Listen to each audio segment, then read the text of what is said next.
তোমরা রাজ্যপাল কে কাকে তলব করছে জানি না, বাংলাকে একটা অস্থির অরাজকতা তৈরি করার একটা চেষ্টা এই বিজেপি তাদের রাজ্য এবং দিল্লি মিলে করছে।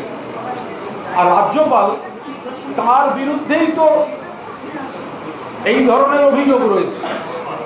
রাজ্যপাল তিনি এ নিয়ে বড় বড় কথা বলছেন কেন? তিনি কি রিপোর্ট দেবেন?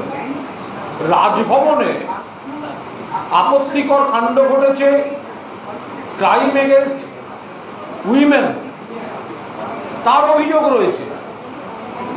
কেন্দ্রীয় স্বরাষ্ট্রমন্ত্রীর উচিত রাজ্যপালকে ডেকে কথা না বলে রাজ্যপালকে বরখাস্ত করা, রাজ্যপালের বিরুদ্ধে আইনি প্রসিডিং শুরু করানো। রাজ্যপালকে ডেকে কিসের রিপোর্ট? যার বিরুদ্ধে নারী নিগ্রহের অভিযোগ, যিনি সাংবিধানিক প্রোটেকশনটা নিয়ে বাকিদের জ্ঞান দিয়ে বেড়াচ্ছেন।